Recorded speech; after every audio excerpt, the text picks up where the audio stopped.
Deus tem colocado o pastor Eliseu Gomes como homem, como voz, com boca dele para nos abençoar aqui. Todas as vezes que ele vem aqui, ele tem uma palavra direcionada de Deus para nossas vidas.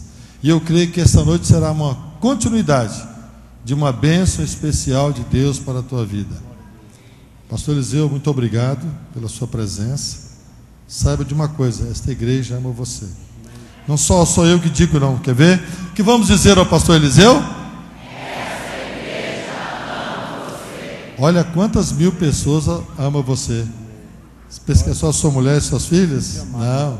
Tem aqui também uma igreja que te ama, que te respeita e que tem sido bênção, fruto das ministração tua também aqui. A agenda dele é lotada, mas nós já marcamos uma data para outubro de 2011, né? Já está agendado, já é outubro de 2011, para nos abençoar aqui. Quem acha que grupos pequenos, familiares, é coisa nova, está totalmente enganado. No começo da história da civilização da era antiga, já existia. Quando no primeiro momento que os homens quiseram fazer um monopólio, uma rede, um cartel, em Babel, Deus confundiu as línguas e formou pequenos grupos. Ali já começou os pequenos grupos. Deus confundiu, uns falavam um idioma, outros falavam outro, ninguém conseguia se entender, e quem conseguia entender o outro foi formando um grupinho e pronto, formou os pequenos grupos. Dali nós temos o nascimento da nação hebraica. Logo em seguida temos Jacó vindo com a família para a terra de Gozém, no Egito. E quando todo mundo cresce, que passa o Mar Vermelho, quando chega no deserto, Deus fala com Moisés: faça pequenos grupos, ou seja, divida as tribos em 12. E aí dividiram em 12. Você pode ver claramente naqueles desenhos aquelas cabanas separadas em pequenos grupos. Quem achou que isso ia acabar, não terminou. A coisa veio andando e o diabo copiou também. As civilizações cresceram, ruíram através de pequenos grupos. Vou te provar na história. Quando os impérios eram feitos, eles eram destronados por pequenos grupos. Um grande exemplo foi Roma. Roma teve sua ascendência em 345 a.C. Depois, logo do período macedônico, quando Alexandre o Grande dominou o mundo.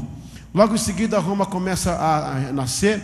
Ela foi fundada ali onde ela está hoje, na Itália, por gregos e alguns povos vizinhos. Veio o primeiro triunvirato, o segundo triunvirato, a República Romana. Augusto César colocou o império no lugar, criou as leis romanas de direito, que até hoje rege o direito do mundo inteiro, e Roma cresceu. Roma cresceu, se expandiu por todo o mundo, a espada romana dominava. Mas em 476, Roma caiu. Por quê? Os pequenos grupos derrubaram Roma. Um homem chamado Espartacus, ele teve uma ideia, reuniu um grupo de soldados e vieram contra Roma. Ele perdeu, ele morreu nos portais de Roma, foi esmagado, mas a ideia dele ficou. Os visigodos, os celtas, os vinques, os mouros, todos aqueles nômades tribais se reuniram. Os teutônicos, os germânicos se reuniram e em 476 Roma foi invadida e o império ruiu. O maior império de todos os tempos caiu, que também era fragmentado em grupos pequenos. Eu vou provar agora. Roma foi o maior império que o mundo conheceu depois do Império Macedônico Grego. Roma reuniu o maior número de nações possíveis. Como? Eles não tinham internet, não tinham jornal, não tinham televisão nem rádio. Eles tinham grupos pequenos. Por quê? Roma era fundada sobre centúrias, centuriões, grupos de 100. E se você ler na Bíblia a parábola da ovelha perdida, quando Cristo fala assim que uma ovelha desgarrou-se das 100 e foi no penhasco, o pastor foi atrás dela, lembra disso? O que é que a teologia superficial diz? A teologia romântica, a teologia dos simples, diz o seguinte: pastor tem que ir atrás da ovelha, pastor dá a vida pelas ovelhas, pastor se arrisca no penhasco com as ovelhas. Mas Jesus está falando de um código. Ele está dizendo outra coisa. Ele está dizendo, acima de 100 você começa a perder. Aí você tem os grupos pequenos mais uma vez. É claro, numa guerra de 2 mil membros, nós temos aqui 20, 40 pastores. Então está dentro da Bíblia. Cada pastor tem 100 rebanhos para cuidar. Bom, os grupos pequenos veio crescendo, veio embora. E o modelo ficou para o mundo. A igreja nasceu no primeiro século da era cristã. Com a morte de Cristo, em 33, Logo em seguida começou então o período apostólico, onde os apóstolos faziam a obra de Deus através de grupos pequenos. Não tinha outro jeito, não tinha como se reunir, não tinha templo, não tinha nada. Eles usavam sinagogas quando podiam, mas quando era perseguido, eles se reuniam em grupos e se escapavam da espada. Ninguém conseguiu abafar esta igreja. Os grupos pequenos vêm se desenvolvendo. No século III da nossa era, Constantino se disse cristão e convocou em 323 o concílio de Nicéia. Isso foi um abalo para a igreja, porque ele catolizou a igreja, mas os grupos pequenos permaneceram. Terminou a Idade Antiga em 476, depois de Cristo começou a Era Medieval, e os feudos foram grupos pequenos. Até a política copiou os grupos pequenos. Todo mundo copiou uma ideia de Deus, e ela veio se estabelecendo, até que em 1433 cai o Segundo Império Romano e começa a Idade Moderna, vindo até 1853, quando começa pela Revolução Francesa a Idade Contemporânea, e vem até nossos dias, e estamos agora vivendo a pós-modernidade. Grupo pequeno foi sempre a temática. O apóstolo Paulo fala sobre eles, todos os discípulos falam sobre eles, até mesmo os pais da igreja, os patrísticos, como Clemente, Irineu, Ambrósio, Santo Agostinho e por aí afora.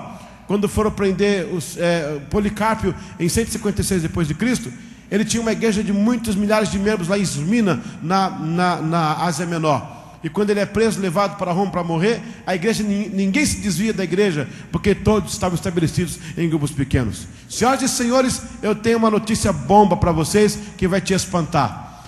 A maior igreja do mundo não está na Coreia e nem tampouco no Brasil.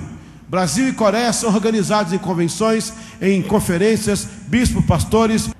Bom, você veja, a maior igreja não está nesses países organizados. Nós temos congressos, convenções, fazemos reuniões no Credit Card Hall, e é maravilhoso. Temos rede de televisão evangélica, temos rádios, jornais, a mídia evangélica é muito forte. E por que não somos a maior igreja do mundo? Porque não trabalhamos com grupos pequenos. Quer a prova agora? A maior igreja do mundo está na China. Um banho naqueles que se organizam só como convenções, porque eles usam o modelo apostólico. Por isso que eles são grandes. Pastor, você é contra templo? Em absoluto, o templo é necessário.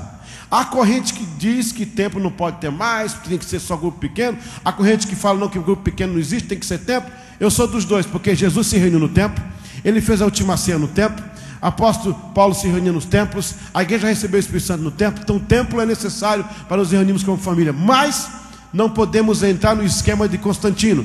Constantino arranca a igreja dos bairros e põe na matriz, e nós como igreja herdamos o romanismo.